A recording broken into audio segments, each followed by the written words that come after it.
Good morning, good afternoon, good evening, everybody. This is Tony of Comic Conversations. On today's video, I'll be recapping Chapter 1 of the Dark Phoenix Saga, God Spare the Child, by Chris Claremont and art by John Byrne. Alright, with that out of the way, let's go straight into our book. Our story opens up at a rain-slick landing pad. The X-Men say goodbye to Moira McTaggart on Myrrh Island Mutant Research Center. Cyclops says the Blackbird's fueled and checked out and ready to go. Banshee says it's been good having them the last couple of days, but after battling Protenists, they need a good rest. Cyclops is sorry Sheen's not going with them and asks if he would reconsider his decision to leave the X-Men. Banshee reminds him, without his sonic screaming, he won't do them any good. The defeat of Proteus destroyed Moira's son and husband. She'll be needing some time to recover and she can't do that alone, says Banshee. Cyclops understands and wishes the two of them good luck. Then Cyclops' attention goes to Jamie. They're short an X-Men and they sure could use him. He too appreciates the offer, but his answer is also no. He may be Madrox the Multiple Man, but he's still a Kansas farmer boy at heart, and he's going to stay on Myrrh Island and help Sean and Moira run the lab. Cyclops also wishes Alex and Lorna, Havoc and Polaris, good luck. They may be superpower mutants, but they aren't X-Men. But if they ever need help, they'll come running. Alex just wants a normal life and hopes his brother Scott will be happy with Jean. As the X-Men head home in the Blackbird, they are followed by New York's legendary Hellfire corporate jetliner. Inside the jetliner is Gentleman Rogue Jason Windengard. He comments how it's become easier and easier to touch Jean's mind, and as their psychic rapport grows stronger, he's giving her a taste of her innermost forbidden needs and desires. In her soul, as in all souls, lurks the devil, a yang counterpart to the surface yin. All he is doing is freeing that negative part of herself from its moral cage. Jean closes her eyes, and next when she opens them, she finds herself 200 years in the past. She is now Lady Jean Grey, en route to America with the man she loves and will soon marry. Jean laments, not again. Jason reassures her that the passage may be rough, but they will be in New York soon, and then he'll be hers forever. As she leans in for a kiss, she thinks to herself, what is she doing? The emotions that he stirs within her are so intense, she must break while she still can. She tells Jason she has a headache and she'll be fine when she gets a breath of fresh air. She dismisses the shifting in time as reliving the life of one of her ancestors thanks to the power of the Phoenix. She speaks to the captain when he transforms back into Scott. She's white as a sheet, almost terrified. Scott wants to help, but Jean is not sure anybody can. Instead of landing the Blackbird in the X-Men hidden landfield, Cyclops lands the aircraft behind the mansion. There's an intruder alert. Someone is inside the house. He doesn't know if it's friend or foe. The X-Men spring into action, assuming the worst. Professor Xavier has returned. He greets his X-Men and is very happy to see them again. Xavier wants to run some tests on Jean.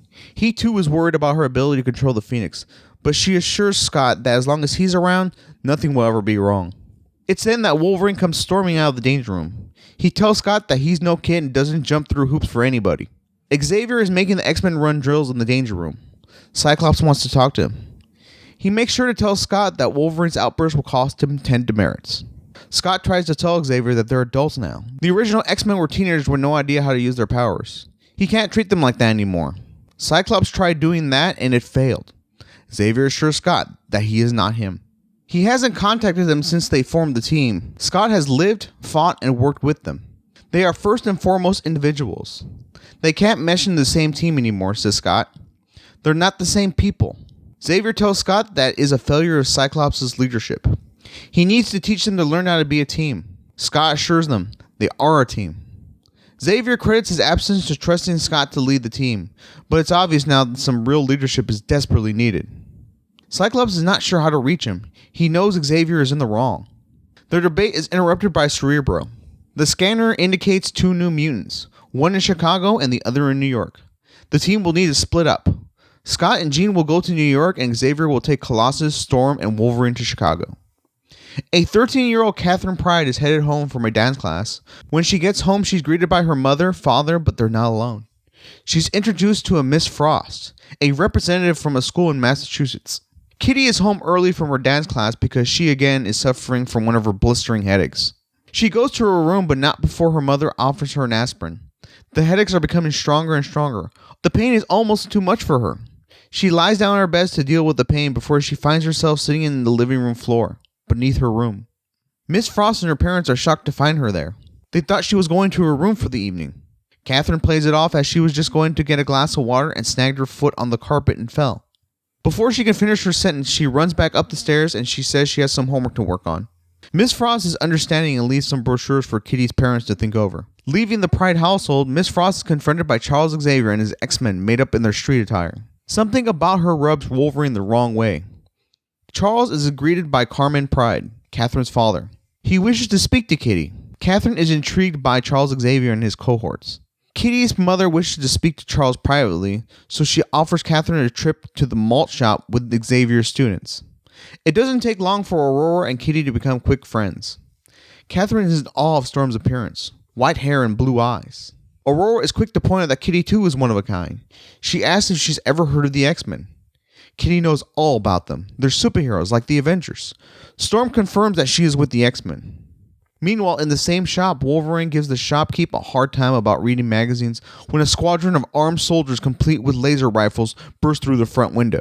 Before one of the soldiers can blast the shopkeep with a flamethrower, Colossus blocks the blast with a quick transformation into his armored form. Wolverine, excited to see some action, removes his street clothes to reveal his costume underneath.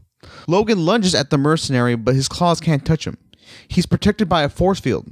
Shocked at the melee, Kitty leans against a wall only to pass through it like she did her bed. Storm is having the same luck against her mercenary's armor. It dawns on Wolverine. The armor is equipped to deal with a specific X-Men. He proposes they switch partners. They do and make quick work of the goons. Not soon after their victory, they're telepathically attacked. They've been trained to deal with psychic assaults by Professor X and Phoenix, but it's too much for them to handle. Emma Frost's power is too much for the X-Men. Their unconscious bodies are loaded into the Hellfire Club's hovercraft. The X-Men are certainly capable opponents, but thanks to Warhawk bugging Cerebro's computer system, they know everything about them. End of Chapter 1. Thanks again for checking out my video. Don't forget to like, comment, subscribe. Keep your eyes peeled for Chapter 2. And as always, check you guys out next time. Adios!